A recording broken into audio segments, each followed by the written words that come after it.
I remember the exact second it happened, not because it was loud, but because it was quiet in a way that sticks to you. The kind of quiet where someone looks at you, decides who you are in half a breath, and speaks as if the decision is final. "You can't be here." No greeting, no explanation. Just a flat sentence delivered like policy, like gravity. I was standing in the lobby of a downtown financial office, all glass and brushed steel, the kind of place where the air smells faintly like coffee and money. I'd walked in alone, carrying a plain leather portfolio, wearing jeans that were clean but unremarkable. A jacket I liked because it was comfortable, not because it made a statement. Apparently that was the problem. The man who said it didn't raise his voice. He didn't need to. He was used to being obeyed. His badge said, "Operations Manager." His posture said, "Gatekeeper." I smiled.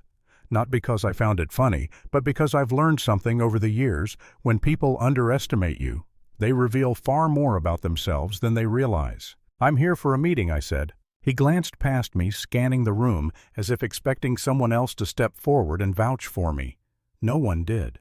A few heads turned, a few eyes lingered, then drifted away. "What kind of meeting?" he asked. The way he said it, slow, careful, made it clear he already had an answer in mind. I could feel it then, that familiar tightening in the chest. Not fear, not anger, something older, something tired. I'd felt it when I was younger, when teachers assumed I wasn't prepared, when investors assumed I was the assistant, when people explained my own work back to me like they were doing me a favor.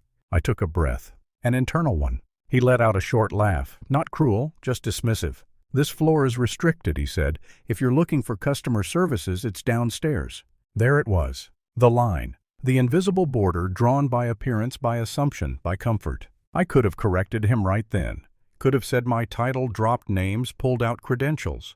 I'd done that before in other rooms, other cities, other years. But something stopped me. Maybe it was curiosity, maybe it was instinct, or maybe I was just tired of rushing to prove my worth to people who hadn't earned the truth yet. "I'll wait," I said. He frowned. Authority doesn't like patience when it's not in control. A woman stepped up beside him. Sharp blazer, sharp eyes, confidence polished by hierarchy.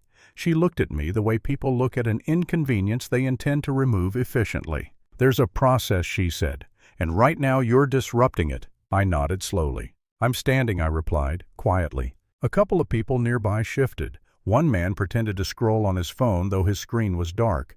Another watched openly, curiosity creeping past discomfort. The manager crossed his arms. "Do you have identification?" he asked. "Of course." I handed it over. He glanced at it, really glanced, and handed it back too quickly, like it burned. "This doesn't authorize access," he said. "We need verification." Verification. I'd built companies with nothing but a borrowed laptop and stubborn belief. I'd signed contracts that moved numbers most people never see. I'd sat across from men who tried to intimidate me with silence and lost. And here I was, being asked to justify my presence like a suspect. I felt the sting then, not sharp but deep. Around us, the room had slowed. You could feel it, that collective awareness when something isn't right, but no one wants to be the first to say it out loud. "Sir," he said, voice tightening, "if you can't provide proof of business, we'll have to escort you out." Escort. Such a clean word for humiliation. I looked at him. Really looked. He wasn't evil. He wasn't even cruel. He was comfortable. Comfortable in a system that rewarded assumption and punished deviation. "I understand your concern," I said calmly. "But before you do that, I'd suggest you check your internal directory." He scoffed. "We don't need to." "Please," I said, not louder, just firmer. Something about my tone made him hesitate. Maybe it was the lack of panic. Maybe it was the certainty he couldn't quite place. The woman beside him shifted. "Just remove him," she muttered. That's when it happened. Not a dramatic entrance, no doors flying open, just a phone ringing behind the desk, sharp, insistent. The manager turned away to answer it, irritation already on his face. "Yes," he snapped. Then his expression changed. Confusion first, then disbelief, then something close to fear. He turned back to me slowly. "What's your name again?" he asked. I told him. The woman leaned in, whispering urgently, her face drained of color. "No," she said quietly. "That can't be right."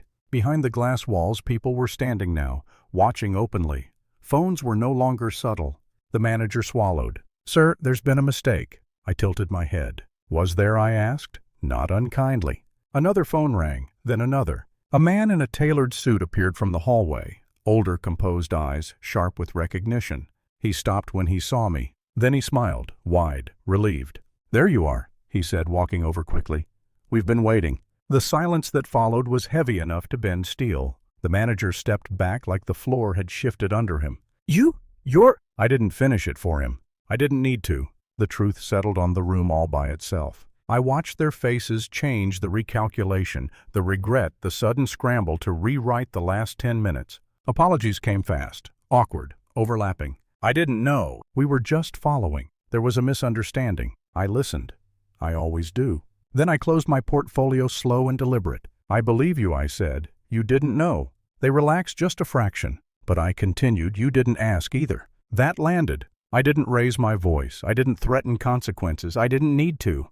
"The problem isn't that you mistook me for someone else," I said. "It's how you treated the person you thought I was." No one spoke. I could have stayed. Could have demanded accountability on the spot.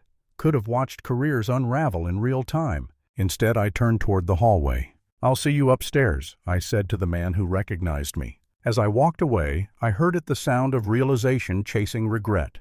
The kind that doesn't fade quickly. Later, when I was alone, the weight of it finally hit me. Not triumph, not vengeance. Sadness. Because I knew I wasn't the first person they'd treated that way. I was just the last one who could walk away untouched. And that's the part that still sits with me. Not the victory, but the truth it exposed. So here's what I want to ask you. Do you think people treat you differently because of who you are, or because of who they think you are? When they believe you don't have the power to respond? Tell me in the comments.